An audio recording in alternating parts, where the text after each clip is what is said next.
derechos a su existencia. Y a su turno, a renglón seguido, el artículo 4 establece que todo animal perteneciente a una especie salvaje, y esto es importante recordar, tiene derecho a vivir en libertad y en su propio ambiente natural, terrestre, etc. Pero fíjense lo que dice seguidamente: toda privación de libertad, incluso aquella que tenga fines educativos, es contraria a este derecho. Insisto, dice este artículo, todo animal perteneciente a una especie salvaje tiene derecho a vivir en libertad. Toda privación de esa libertad es contraria a ese derecho. Salvo, creo yo, si no hay otra provincia por ahí que se me haya escapado, salvo la provincia de Río Negro en el año 2000, es la única provincia argentina que ha aprobado o se ha adherido a esta convención internacional, pero la Argentina como país, como nación, no aprobó todavía esta norma internacional.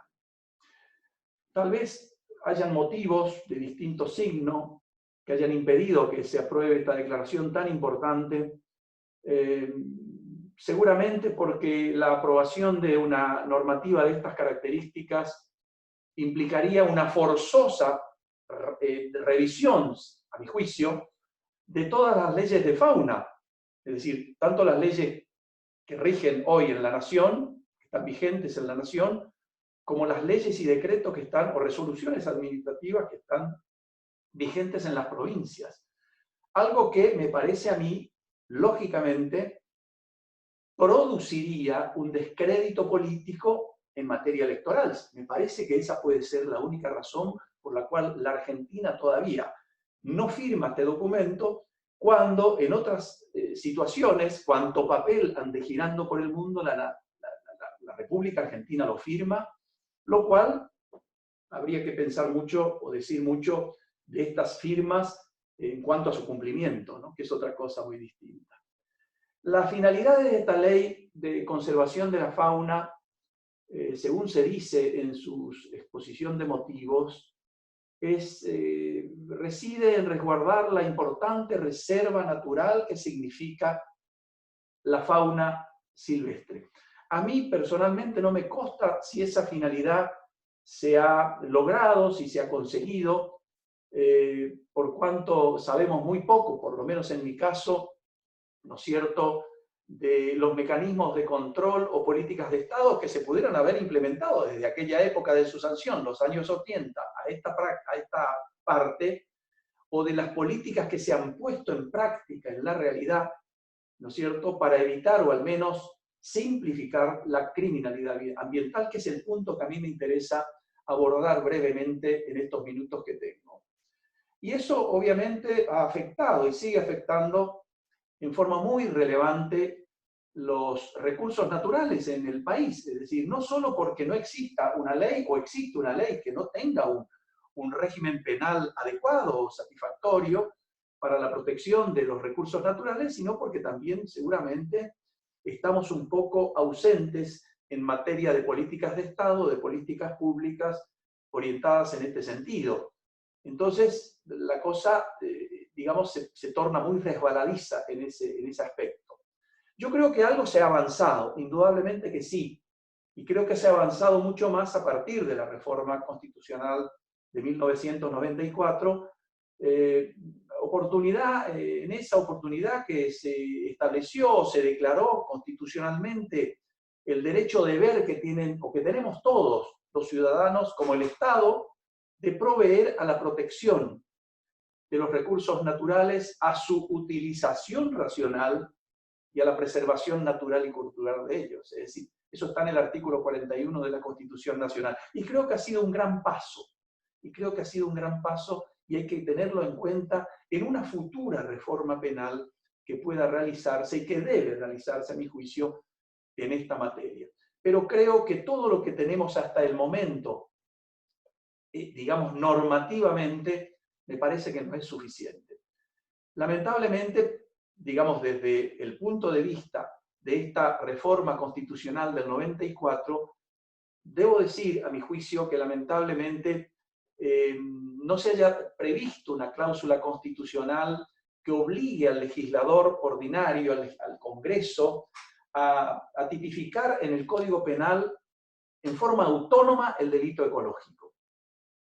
Y esto no es nuevo, porque esto ha sucedido en otros países, tanto de nuestro entorno como de Europa, por ejemplo, Paraguay, Brasil, España, etcétera, que tienen en sus constituciones lo que conocemos como mandato de criminalización de los recursos naturales.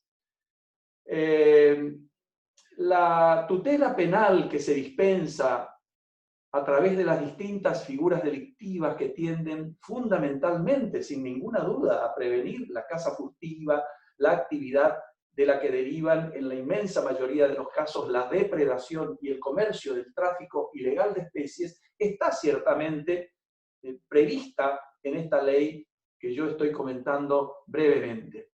Pero creo, como vamos a ver más adelante, que esto no es suficiente, que tenemos que repensar un montón de situaciones y un montón de categorías para ver qué hacemos en el futuro con la protección de los recursos naturales y específicamente en el punto que a mí me toca de la fauna silvestre. Precisamente sobre el movimiento económico del tráfico ilegal de especies, no solo de la fauna, sino de la flora silvestre, se ha hecho notar que la Argentina es uno de los principales proveedores de cuero, pieles y animales, es decir, que se comercializa formalmente en algunos casos, pero dentro de esa formalidad que es el circuito, entre comillas, el circuito legal del tráfico de especies o del comercio, del mercado, si quieren, de especies, también, digamos, un porcentaje importante de ese mercado se mueve en un tráfico abiertamente ilegal, que es el que hay que atacar, el que hay que luchar contra ese comercio ilegal de los recursos, de nuestros recursos naturales. Yo no voy a extenderme en estadísticas y costos económicos de la caza, fundamentalmente de la caza furtiva y del tráfico ilegal de especies en la Argentina, pues sería, digamos, inútil hacerlo en este momento. Bastaría con ingresar a Internet para tener la información, la abundante información que hay acerca del daño que se causa o que se está produciendo al medio ambiente y a sus recursos naturales en la Argentina.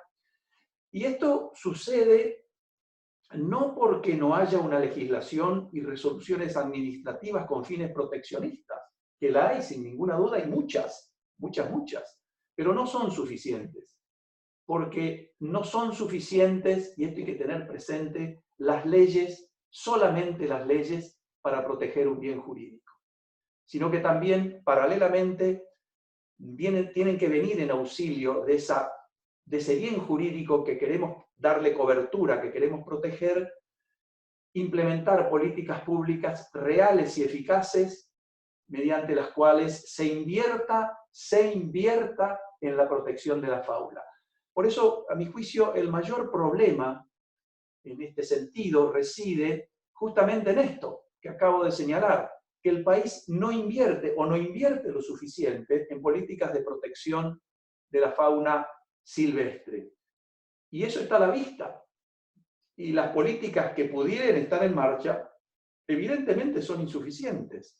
Lo que vivimos aquí en Corrientes y que tenemos los grandes esteros de Liberá, esta potencia de agua y de fauna que tenemos en nuestra provincia, está a la vista la insuficiencia de la protección de nuestros recursos naturales. Esto nos pone en alerta que la fauna silvestre no es la prioridad, o por lo menos no es una prioridad entre las políticas públicas de Estado.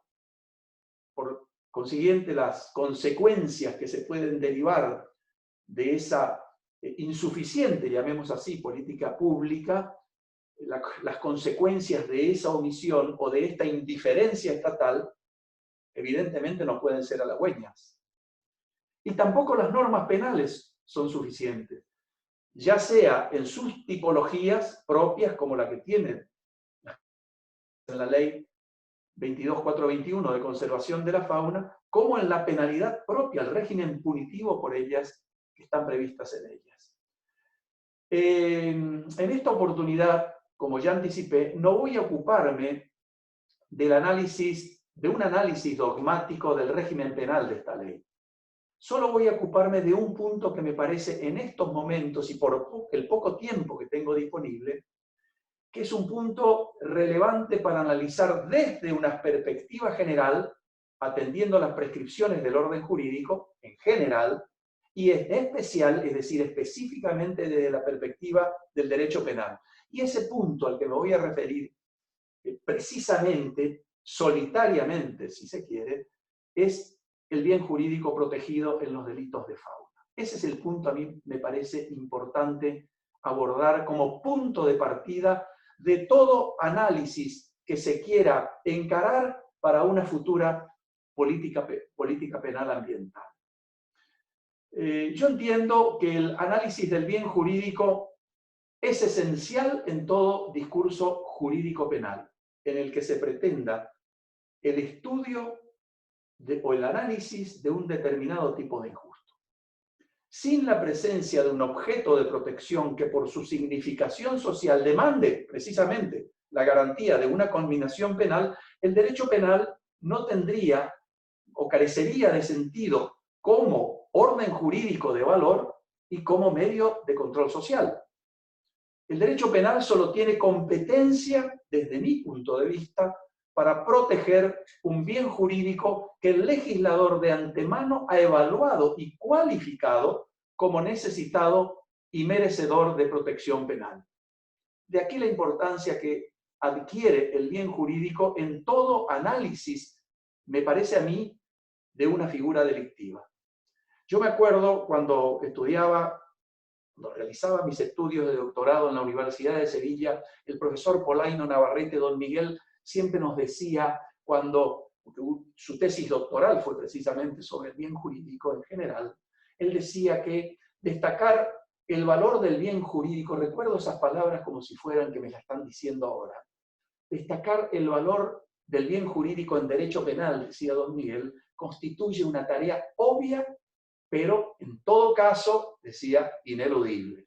Es decir, le daba una relevancia, una prioridad fundamental al principio de exclusiva protección de bienes jurídicos. Y es un principio, si lo tenemos que analizar, digamos, fundamentalmente, que representa no solo, ¿por qué la importancia? Porque representa no solo un límite al poder penal del Estado, sino que también implica, me parece a mí, un camino directo para una eficaz tarea político-criminal en la construcción del injusto penal. Y además presupone, digamos, o implica, mejor dicho, un presupuesto básico para la justificación normativa del sistema penal. Y, por un lado, tiene una enorme utilidad porque garantiza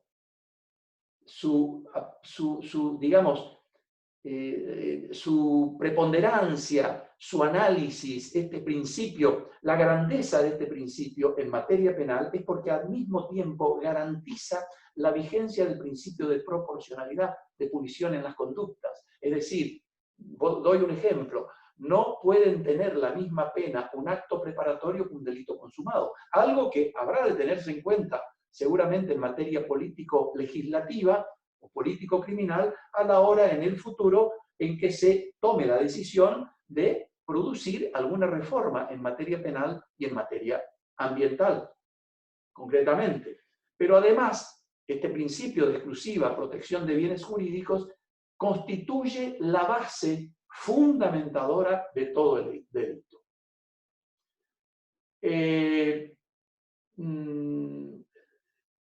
Tenemos que tener presente que la determinación del bien jurídico protegido es la mejor guía para la correcta interpretación de la ley. Esto es así de claro. Es la mejor guía, la mejor herramienta que tenemos para poder interpretar el tipo de injusto, que es la ley penal.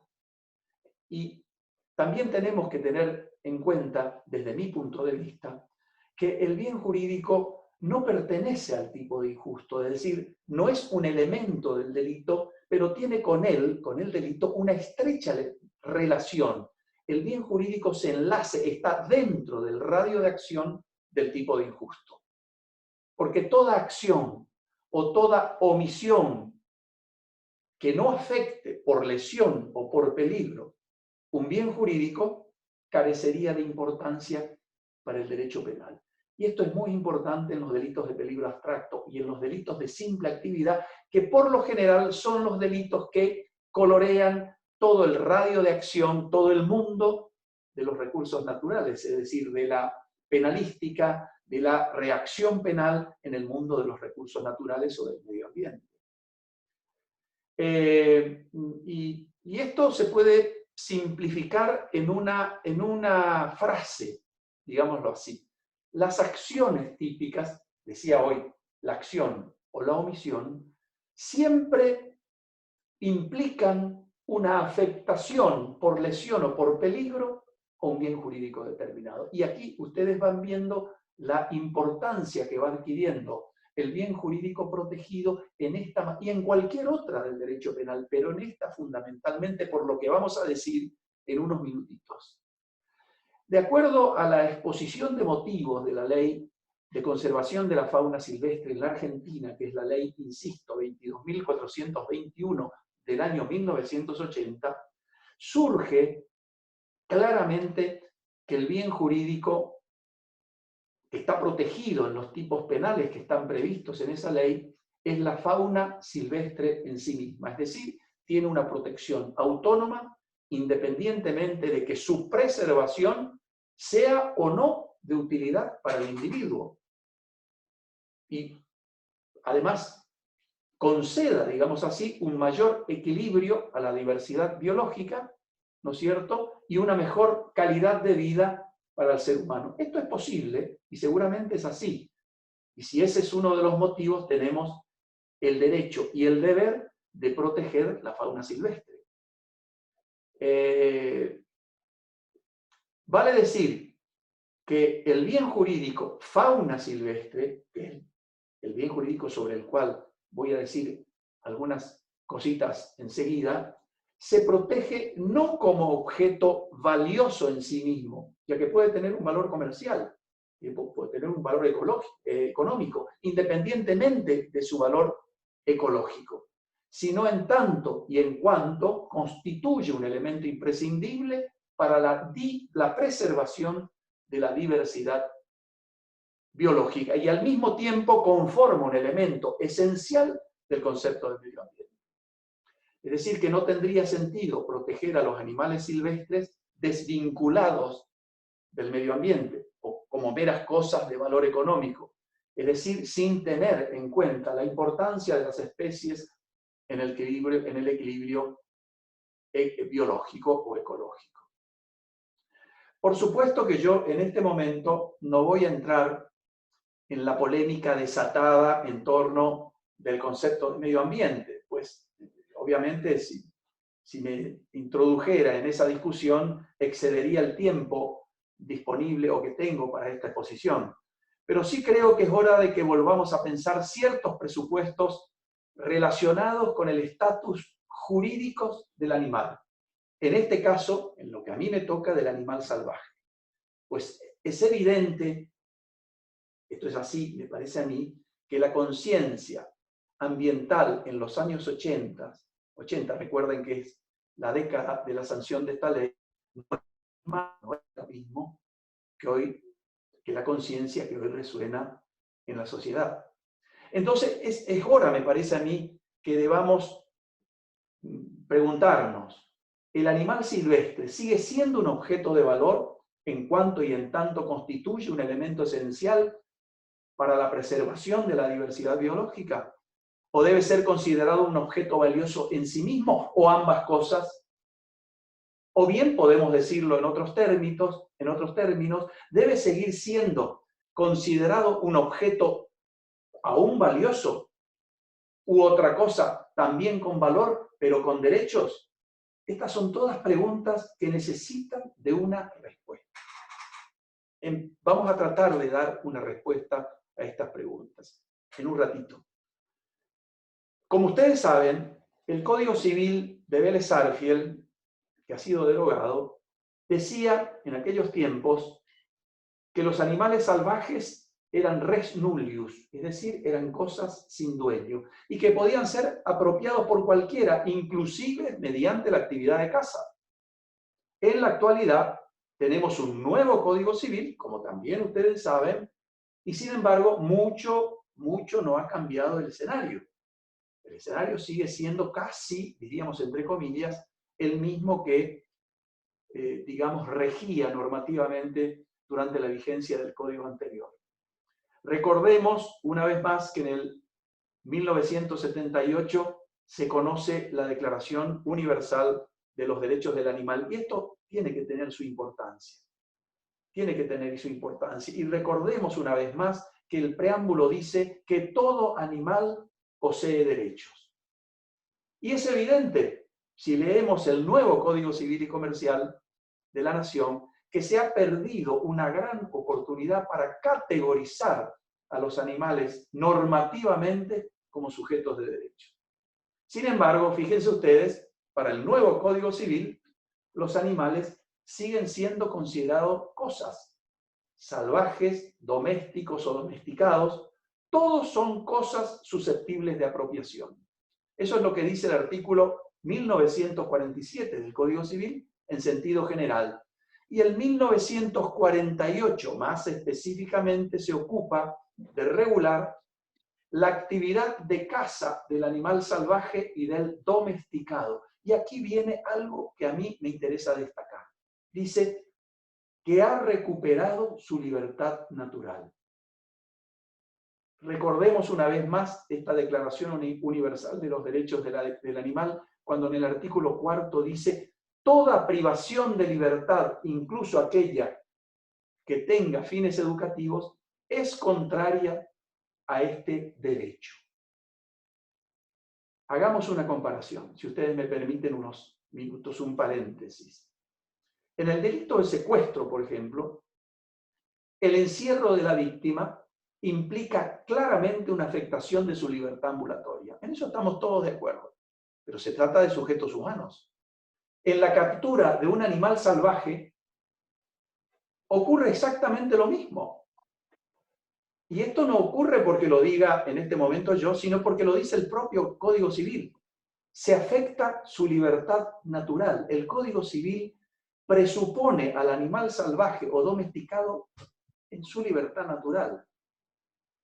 Ese es el escenario propio del animal salvaje. Sin embargo, cuando este artículo que estoy haciendo referencia habla de libertad natural, está haciéndolo como presupuesto esencial del concepto y de la situación jurídica del animal salvaje. No otra cosa se puede interpretar de la lectura de esta disposición normativa. Entonces, para el Código Civil en vigencia, da lo mismo encontrar una piedra y tomarla que un animal salvaje. En cualquiera de estas dos situaciones, en cualquiera de estos dos casos, el hombre puede apropiarse libremente de estas cosas. Pero claro, en el caso de la piedra no tendrá muchos problemas el hombre para apropiársela. Pero en el caso del animal salvaje ya tendrá que utilizar otros medios para apropiarse de él. ¿Y saben cuál es ese medio? Desde mi perspectiva, desde mi mirada hacia la nueva regulación de todas estas cuestiones en el orden jurídico argentino, ese medio que el derecho concede al humano para apropiarse de un animal salvaje es la muerte. Es así de simple.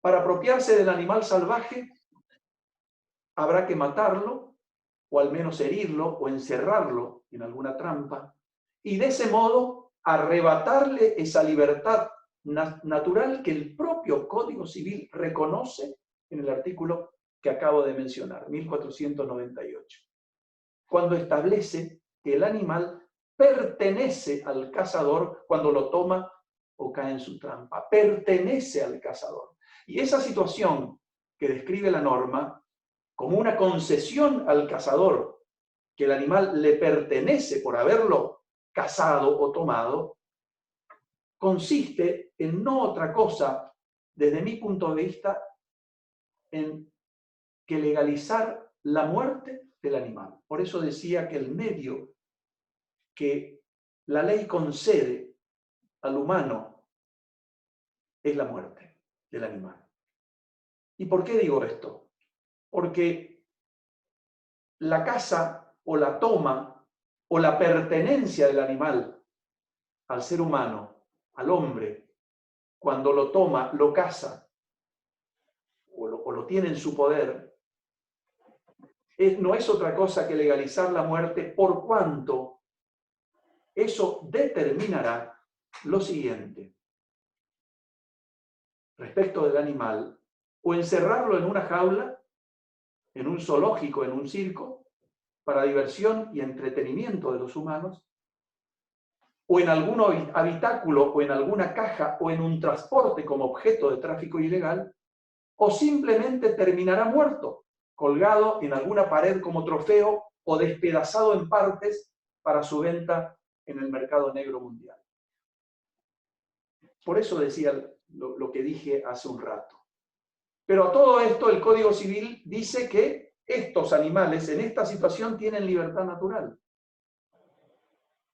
Y si bien miramos la situación, veremos que el ordenamiento jurídico no hace absolutamente nada para proteger esa libertad natural, que no pasa de ser otra cosa que un derecho no regulado del animal, no protegido, que solo surge de la interpretación o es una mera ficción normativa, pues solo puede tener algún valor desde lo formal, pero en los hechos no pasa de ser una mera declaración de principios sin ningún valor. Pero en cambio, si todo esto lo dijéramos o si se tratara de un ser humano, diríamos es un derecho fundamental. Si partimos de la idea de que los animales son seres vivientes, tienen que ser desde lo biológico y desde lo normativo diferente a las cosas. No pueden ser cosas, pues las cosas son objetos inertes o sin vida, inanimados, inanes. Con otros términos, no pueden ser seres vivos y cosas muebles no registrables al mismo tiempo. Por lo tanto, si son seres vivos los animales y no pueden ser equiparados a las cosas, entonces hay que entender, tenemos que entender, que tienen un estatus especial y diverso de las cosas, que debe ser protegido por el derecho. No son seres humanos, sin ninguna duda. El ser humano es el que los mata. No son humanos, pero son seres vivos, son sujetos. Y si son sujetos no humanos, entonces deben tener derechos, precisamente porque son sujetos. Si los animales fueran una cosa, como los categoriza el Código Civil y Comercial de la Nación en vigencia, no tendrían ningún sentido las leyes que protegen a los animales domésticos y o salvajes. Pues desde la perspectiva de un derecho penal garantista o un derecho penal de acto, no se podrían cometer los delitos que están previstos en las leyes de fauna. La ley que vengo analizando muy rápidamente. Y la ley de maltrato animal 14346. Porque nos tendríamos que preguntar cómo se puede maltratar, hacer sufrir, mutilar o matar una cosa, un objeto inanimado. ¿Cómo es posible? Una cosa se puede dañar, pero no hacer sufrir. Con otros términos, diría de otra manera, ¿por qué tendría que ser delito maltratar o matar un animal si son cosas? Si esto es posible, si se puede hacer sufrir o matar a un animal, porque así lo entendió el legislador, evidentemente con la sanción de estas normativas, entonces hay que admitir que los animales no pueden ser cosas, tienen que ser algo diferente a las cosas. Se podría decir, indudablemente, que cuando el Código Civil establece que los animales son cosas muebles no registrables, lo que quiere decir es que en realidad no son cosas inanimadas, sino cosas equiparables o asimilables a las cosas inanimadas. Y si esto es así, si esta es la interpretación que tenemos que hacer, entonces hay que admitir que son algo distinto de las cosas inanimadas, pues son equiparables a ellas. De una u otra forma, no son cosas. Pero aún así, la tesis no es muy convincente, ¿no? O los animales son cosas muebles no registrables, o son sujetos de derechos no humanos. Fíjense ustedes, en el propio Código Penal encontramos un artículo, una figura, que es el delito de daño, en el artículo 183, ustedes pueden ver, que nos parece que la descripción típica en ese delito nos parece conceptual y normativamente incorrecta, pues se pune con la pena de prisión el daño a una cosa mueble, inmueble o un animal, con lo que da toda la sensación de que el legislador penal ha diferenciado a la cosa mueble del animal, puesto que no podríamos entender que se haya insertado en el artículo dos conceptos que tienen el mismo significado, cosa mueble y animal. Si el legislador los diferenció, es porque entendió que son conceptos distintos. Por eso creo que ahora, después de todo esto que vengo diciendo, se puede ver con mayor claridad, me parece a mí, la importancia que tiene el bien jurídico que se pretende proteger con los delitos de fauna. Si el bien jurídico es el animal salvaje y no el interés económico del titular del fondo o el valor de mercado del animal, entonces tenemos que empezar, señores, a revisar los conceptos y las categorías. Creo que es hora de que empecemos los penalistas a repensar ciertas categorías y adecuarlas a los tiempos que se vienen. De otro modo, si no protegemos a los animales otorgándoles derechos en serio y no meras declaraciones de principio, y si al mismo tiempo no se implementan políticas públicas responsables y serias en la protección de la vida silvestre, haciendo las inversiones suficientes, no digo de grandes proporciones estas inversiones, sino que fueran iguales o similares a las inversiones que se hacen, por ejemplo, en publicidad en épocas electorales, estaríamos bien. Corremos el riesgo, si no hacemos esto, de que la vida silvestre alguna vez desaparezca de la faz de la Tierra.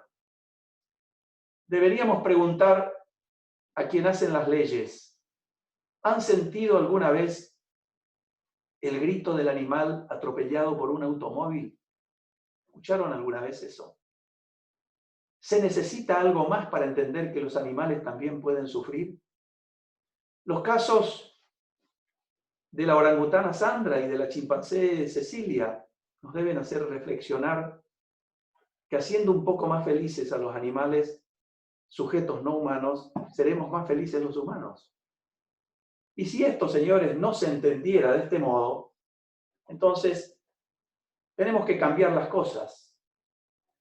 Y me parece a mí que también tenemos que cambiar ya de entrada, en principio, que en vez de celebrar en la Argentina el 29 de abril de cada año el Día del Animal, pues entonces deberíamos celebrar ese día como el Día de las Cosas Muebles no registrables. Muchas gracias. Bueno, muchas gracias, Jorge. Excelente, muy clara tu disertación. Y bueno, vamos a dar apertura a las preguntas ahora. Tengo varias. Lluvia de preguntas para vos. Una de las primeras es si usted cree que la ley de fauna argentina debe ser reformada en función de esta jurisprudencia mencionada de los fallos Sandra y Cecilia, y bueno, muchísimos fallos que vinieron después de estos, si es importante, digamos, esta reforma en cuanto a la consideración de sujetos de derecho. Sí, yo creo que sí, que la reforma es necesaria. Creo que la reforma penal es urgente, el país lo necesita. Tenemos un código penal muy antiguo, no malo, no malo. El viejito sigue siendo bueno, pero tiene muchos años, los tiempos han cambiado la sociedad piensa diferente, creo que las leyes han cambiado. Acabo de señalar un par de cosas del Código Civil, y creo que sí, pero lamentablemente, el proyecto de reformas o de nuevo Código Penal que está actualmente en el Congreso, que no sé si tendrá trámite parlamentario porque se trata de un gobierno diferente al que está hoy, de manera tal que estas cosas en la Argentina son prototípicas, es decir, son sintomáticas. No sé si se va a reformar, pero lamentablemente, aunque fuera posible el avance legislativo de este proyecto, me parece que no cambia mucho de que la legislación actual, salvo en el aumento de las penas, que me parece que deben aumentarse, el régimen punitivo debe ser mayor, pero creo que deben tenerse en cuenta estas reformas fundamentalmente del Código Civil respecto del animal. Hoy el animal no puede, el animal salvaje y el animal doméstico o domesticado pueden ser considerados, seguir siendo considerados cosas. Hay de una vez por todas, el problema está, y en eso va a haber seguramente mucha discusión, es que una reforma de este calado, y bueno, llevaría a revisar todas las normas de caza, como dije hoy, ¿no? Las leyes nacionales y provinciales. Pero bueno, es la reforma que se viene, no solamente en esta área, sino en muchas otras del Código Penal. Pero sí creo, contestando a la pregunta, que es necesaria y que se debe adecuar la reforma penal a todo el ordenamiento jurídico. Y eso es por un principio muy simple, es decir, toda reforma penal, yo siempre digo, siempre he entendido que la reforma penal es un hecho político, sin ninguna duda, pero no es una herramienta ni de la política ni para la política. Es decir, una reforma penal debe tener en cuenta siempre el principio fundamental de unidad del orden jurídico. Es decir, debe tener en cuenta todo el ordenamiento jurídico en general, aun cuando la independencia o la autonomía metodológica del Código Penal le permite al Código Penal decir doy protección o no a determinadas categorías de otras disciplinas. Pero creo, insisto, que la reforma penal es urgente y necesaria en este sentido. Tal cual, coincido. Bueno, varias de las otras preguntas que tenía también las contestaste, nos preguntaban también en redes tu opinión sobre la tipificación del nuevo proyecto de reforma del Código Penal, que nos comentaste recién, y esta contradicción entre la ley de fauna y la regulación de caza de animales silvestres, ¿no? Sí, un poco lo que vine exponiendo muy rápidamente, ¿no es cierto? Muy velozmente, abuelo de pájaro, en esta charla, pero sí, es así. Es decir, hay una contradicción que es muy formal, pero la ley lo tiene que decir expresamente. Así como la ley, las reformas, yo no sé por qué se perdió esta ocasión, esta oportunidad con esta nueva reforma del Código Civil, que han tenido un gran avance, por ejemplo, en materia de capacidad de las personas, en materia del régimen familiar, es decir, ha tenido un gran avance, se ha adecuado a los tiempos que corren y, sin embargo, en cuanto a los animales, dijo nada o muy poco. Y esto no sirve, no es suficiente. Es decir, tienen que decirse las cosas, hay que lavarse la cara y tienen que decirse las cosas expresamente en la normativa, en la ley. La ley es la que nos tiene que decir qué son los animales a partir de ahora. Y la Argentina tiene que aprobar la Convención Internacional sobre la Declaración de los Derechos del Animal. Tiene que aprobar esa declaración. Lo que pasa es que, claro, aprobar esta declaración implicaría, como les decía hace un rato, revisar muchos conceptos y bueno, y hay muchas cuestiones económicas, políticas y de diversos signos que seguramente van a ser un gran obstáculo que atravesar en ese camino, ¿no? Tal cual, así es. Otra de las preguntas que nos hacen es ¿por qué normalmente no se aplica un concurso de delitos en los casos de maltrato animal por la ley 14346 y la ley de fauna silvestre? Porque, a ver, podría haber un concurso si hubieran dos animales distintos, es decir, ojo, no confundamos la palabra animal, digamos, se bifurca, abarca tanto al animal doméstico como al animal salvaje, pero normativamente tienen regímenes distintos. Entonces, obviamente, si no existen los dos objetos de protección que son dañados o puestos en peligro, no puede haber un concurso de delitos. Habría un concurso de delitos si se daña o pone en peligro, digámoslo así, ¿no?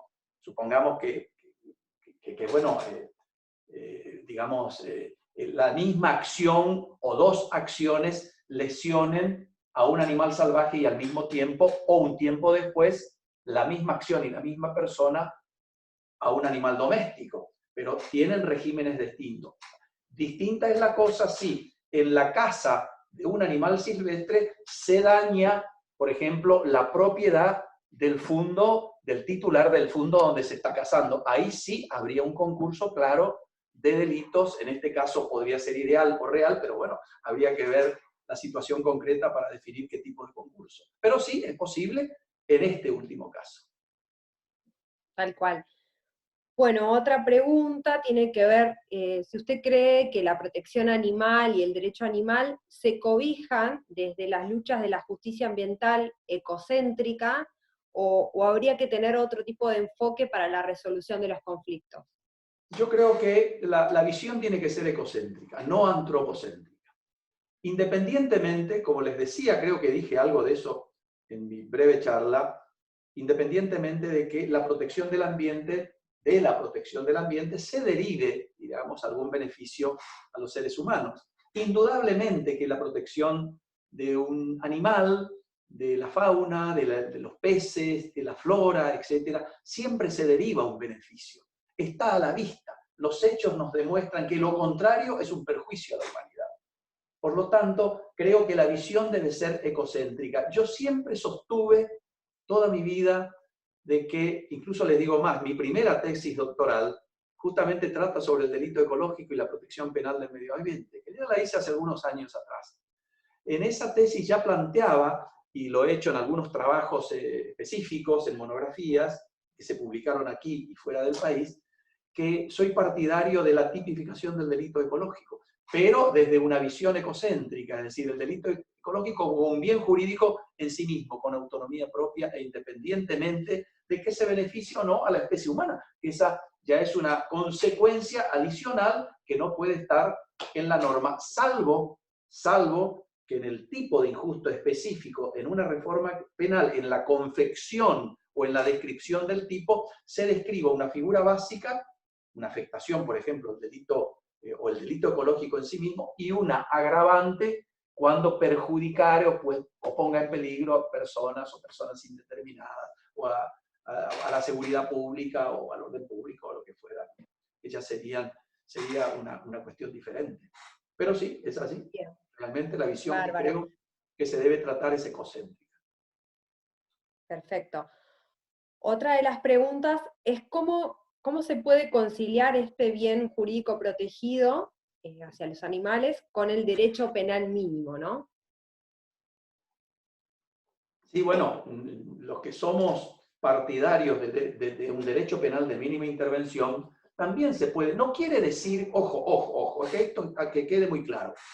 Mínima intervención penal no quiere decir abolicionismo.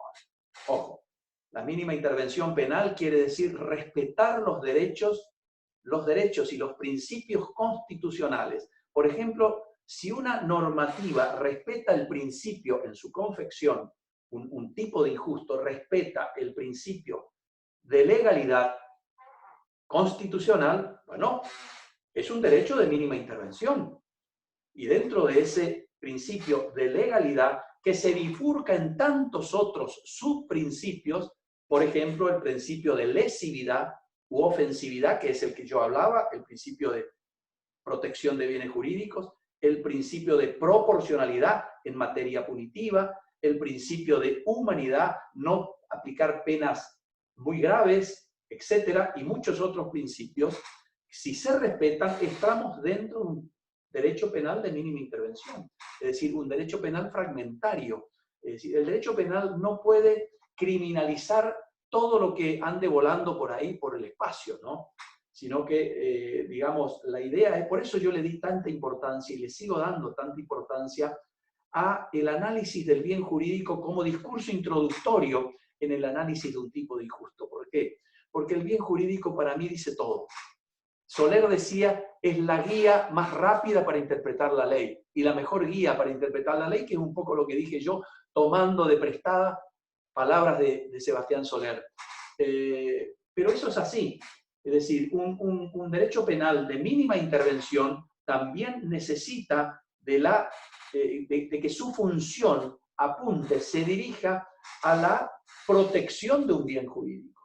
Toda norma que no viole por lesión o que no transgreda por lesión o por peligro un bien jurídico no puede, deslegitima al derecho penal. Por eso es mínima intervención, insisto, no confundamos con abolicionismo. Perfecto.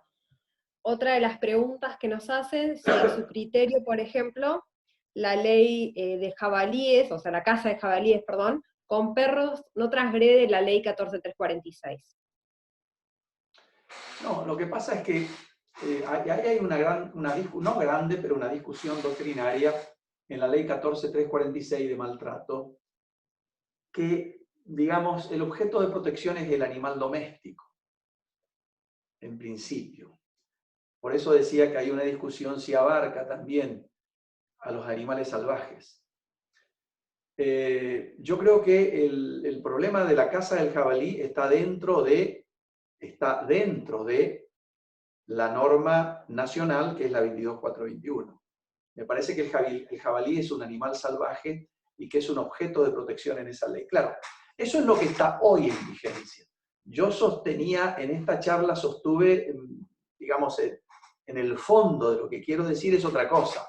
Es decir, tendríamos que revisar las categorías y los conceptos, porque si estamos diciendo que los animales son sujetos de derecho, que tienen derechos, como dice la Convención Internacional, y como también dice el Código Civil, porque no nos sorprendamos de lo que dice el Código Civil. El Código Civil, si bien dice que son cosas, porque habla de las formas de apropiación en los derechos reales del dominio de las cosas, cómo se adquiere el dominio de las cosas salvajes, res nullius, se adquieren por la apropiación, los objetos de caza, que también son los animales. Yo creo que después, cuando dice sobre los animales domesticados, que, digamos, que vuelven a su libertad natural, está presuponiendo el Código Civil que estos animales deben vivir en libertad. Entonces, la caza sería un problema. ¿Entienden? No sé si se me entiende lo que quiero decir. Es decir, tendríamos que revisar, por eso decía que tendríamos que revisar las reglamentaciones, las leyes, las resoluciones sobre caza. Claro, sobre caza. Y los cazadores saldrían a cazarnos a nosotros, ¿no? Porque no podrían salir a cazar. Entonces, todo eso merece un análisis muy profundo, muy serio, muy responsable, y que entre todos analicemos, todos los círculos de opinión, analicemos qué tenemos que hacer con los animales. Si vamos a seguir matando animales o vamos a respetarlos. Tenemos que definir cuál es la sociedad que queremos para el futuro. ¿Qué queremos de nuestros animales, de nuestros peces, de nuestros bosques? Todos los días los medios de comunicación nos informan de la depredación de la fauna, de la flora, de los peces. Hace poco los barcos japoneses depredando nuestros mares. Entonces algo tenemos que hacer. No podemos seguir discutiendo en lo formal. Tenemos que esa discusión, las conclusiones de esa discusión ya tenemos que llevarlas a los hechos. No podemos seguir esperando porque esta depredación que es objeto, la fauna y la flora, y va a afectarnos en el futuro, a las próximas generaciones, sin ninguna duda. Bárbaro. Otra de las preguntas que nos hacen es, ¿cuál sería el argumento que usted daría a aquellos que dicen que la ley de protección de fauna es una ley penal en blanco? Yo creo que no es una ley penal en blanco. Eso lo dije justamente en este trabajo que señalé al comienzo, que se publicó sobre el análisis de los tipos delictivos de esta ley. Digo que no es una ley penal en blanco porque no tenemos que recurrir a una norma extrapenal, administrativa en este caso, para tener la autorización, digamos. Lo que requiere el delito de caza furtiva, o el delito de caza, llamémosle así, es la autorización del titular del fundo, no de una norma administrativa, es decir, de una norma en sentido formal, ¿no? Es decir, una ley, un decreto o una resolución de la autoridad de aplicación, ¿no es cierto? ¿Cómo sería, por ejemplo, en las normas que regulan el problema de la contaminación ambiental? En el caso de la casa, se requiere la autorización del titular del fondo, es decir, del propietario o del dueño, llamémosle así, del terreno donde uno va a realizar la actividad de casa. Por lo tanto, no es una norma en blanco. Podría ser una norma impropia, si ustedes quieren, que algunos la llaman así, algunos autores, pero a mí me parece que no es una norma, sino que es un tipo de injusto absolutamente completo. Perfecto. Otra de las preguntas es, ¿cree usted, esta ya le hice, porque normalmente se aplica concurso de delitos? Vamos, a ver, ¿hay alguna más? ¿Hay alguna más? ¿Cómo ve usted la evolución del derecho animal, digamos, en Argentina y en el mundo en relación al derecho penal, digamos, en estos últimos años? ¿Cuál es su opinión? Bueno, yo en cierta forma lo dije, ¿no? Sí, yo creo que hay una gran distancia entre lo que se puede denominar derecho animal. Yo creo que en la Argentina no está, digamos, ¿cómo podemos decir?, formalizado algo que conozcamos como derecho animal. Es decir, hasta el momento no sé cuáles son en la Argentina los derechos de los animales. Es decir, en este momento estoy proponiendo precisamente eso. Es decir, una norma que categorice a los animales. Es decir, trabajar sobre el estatus jurídico del animal, que creo que en Argentina no existe. Existen normas dispersas, como esta que estamos hablando, existen normas en el Código Civil, en el derecho administrativo, en las resoluciones o decretos provinciales o leyes provinciales, etc., pero relacionadas con, es decir, son leyes sectoriales, digamos así. Es decir, no creo que exista un derecho del animal en sentido general. No existe un código en ese sentido o una ley que establezca estos derechos. Ahora, tenemos que analizarlo, tenemos que analizar la cuestión desde la perspectiva del orden jurídico vigente en Argentina. Las normas convencionales, la Constitución Nacional, las leyes nacionales y locales. Tenemos que hacer un trabajo, un abordaje, ¿no es cierto?, general de todo el ordenamiento jurídico vigente en el país, bueno, para saber si los animales, no cuáles son sus derechos, sino si tienen o no derechos. Porque no podemos hablar de no podemos decir cuáles son, referirnos a los derechos del animal cuando no sabemos si realmente tienen o no derechos formalmente establecidos. No sé si se me entiende. De los humanos podemos decir, existen derechos de los humanos, están en la Constitución, en las convenciones internacionales. Derecho a la vida, a la integridad corporal, al honor, a la propiedad, a la intimidad, pum, pum, pum, pum. Pero, ¿y los animales? ¿Dónde están? No están ahí. No están, evidentemente. Ese ordenamiento jurídico fue pensado para los seres humanos. Pues, señores, tenemos que empezar a pensar por estos seres vivos que no son humanos, pero bueno, que necesitan de derechos para protegerse. El Estado le debe dar a los animales de una vez por todas una cobertura legal, una protección legal. Si no, seguiremos en este estado de cosas, que es un estado de incertidumbre, un estado de necedad, un estado de indiferencia, en definitiva, un estado que no protege a los animales. Perfecto.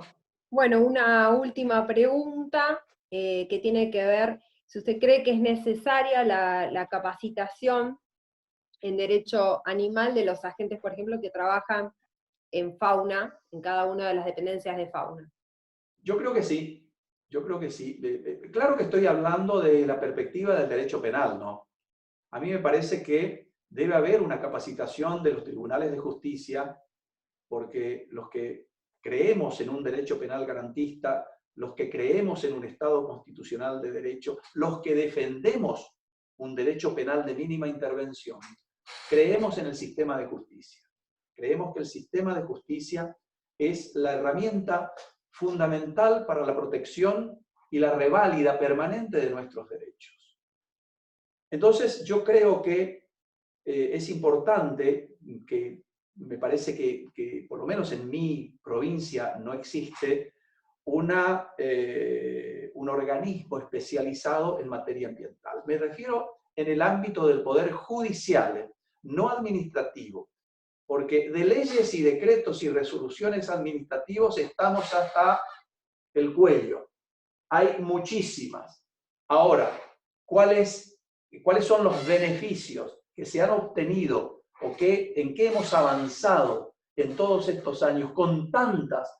Fíjense ustedes, si ustedes entran a internet y ven las resoluciones administrativas que han reformado la Ley Nacional de Fauna, es inconmensurable. Entonces, digamos, no sé en qué se ha avanzado, si ha servido para algo. Yo creo que sí, que se ha avanzado, indudablemente que se ha avanzado, pero se ha avanzado lo suficiente para proteger a los animales salvajes y domésticos, a cualquiera de los animales. Pero tenemos que trabajar en otro sentido, es decir, tenemos que reformar las leyes y otorgar derechos fundamentales, como dice, yo creo en la Carta, insisto, en la Declaración Universal de los Derechos del Animal, el derecho a la vida, el derecho al respeto al animal, el derecho a su integridad corporal, etcétera, etcétera. Creo que esos son los derechos sobre los que tenemos que discutir en el futuro. En este futuro que está ya, que se viene ya, no esperar años y años, volver a esperar 40 años para ver si tenemos que reformar o no la Ley Nacional de Fauna. No, es mucho tiempo, es demasiado. Hoy el ecosistema, hoy la cuestión ambiental precisa de mucho menor tiempo, no podemos esperar demasiado. Pero creo que sí es necesario, creo yo, que el Poder Judicial instrumente y capacite a sus funcionarios y empleados en materia ambiental. Creo que así como también propuse muchas veces, se establezcan juzgados en violencia de género, también se establezcan juzgados especiales en materia ambiental. Bueno, ahora sí, las últimas dos preguntas, porque si no, no lo voy a poder dejar ir más. Una es si esta esquizofrenia jurídica, así dice la persona que consulta, entre la ley 22.421 y la ponderación jerárquica del artículo 31 y 41 de la Constitución Nacional Argentina, y la relación de la 14.346 sería, digamos, inconstitucional la casa. Al menos con bueno, ese es el problema justamente, que yo no lo quise decir, pero es un poco lo que se puede, digamos, extraer o interpretar en el fondo de lo que yo estuve diciendo en mi charla. Es decir, si tuviéramos que, digamos, conceder derechos, así como los que estoy proponiendo a los animales, y bueno, pasarían, yo dije revisar, había que revisar las normas, toda la normativa relacionada con la casa, pero es muy probable que si no se reforman, es muy probable que sean inconstitucionales. Por todo lo que dije, es decir, digamos, si creemos que los animales no son cosas, y si nos ponemos de acuerdo en ese sentido, y de una vez por todas, el Código Civil diga, no, los animales no son cosas, son sujetos de derechos no humanos, entonces, señores, vamos a tener que revisar las leyes de casa, indudablemente. Y si las leyes de casa continúan igual, tienen la misma formulación que la que están en vigencia, tanto leyes en sentido formal, insisto, leyes, decretos o reglamentos administrativos, y bueno, se van a ser inconstitucionales, sin ninguna duda. Por el momento no lo son, porque el principio de libertad de casa también está en el Código Civil, digamos, al establecer que los animales son objeto de apropiación por el cazador y les pertenece, entonces está el principio de libertad de casa ahí vigente. Por el momento no, pero si esto se revisara y se reformulara, y una reforma en el futuro consagrara los derechos del animal, consagrara al animal como sujetos de derechos no humanos, como se ha hecho o como se ha resuelto en los casos de Sandra y de Cecilia, señores, o van a tener que reformular las leyes relacionadas con la caza, o derogarlas, o serán inconstitucionales. Tal cual. Bueno, damos por finalizado el cierre de preguntas para que el doctor pueda descansar. No, Le muchas agradecemos gracias. muchísimo su tiempo, la participación y la dedicación en la ponencia, y bueno, y la disponibilidad para responder tantas preguntas. Así que bueno, desde la organización de este primer Congreso Virtual Internacional de Derecho Animal, vamos a hacer entrega, obviamente de manera virtual, de este diploma de honor por la participación, que Bueno, muchas gracias. hicimos Muy llegar de lindo, esta muy lindo. manera. El honor es para mí. Bueno, desde ya le agradecemos mucho, y bueno, esperamos pronto tener algún libro más de todos los que ha escrito Bueno, con ya relación al sale, derecho animal. ya sale, acabo de terminar la actualización de los 5 tomos de Sebastián Soler, así que ya sale dentro de poquito tiempo, si Dios quiere, Bueno, y la pandemia nos permite. felicitaciones. Bueno, Ya tenemos para leer. Bueno, muchas gracias. Hasta pronto. Hasta pronto. Bueno, continuamos con algunos videitos más y damos por concluida esta primera etapa del primer Congreso Virtual Internacional de Derecho Animal del año 2020. Esperamos que haya alcanzado las expectativas de la gran mayoría de la audiencia, y bueno, nos convocamos mañana en el mismo horario, a partir de las 11 de la mañana, para dar comienzo al segundo día de este Congreso. Muchas gracias.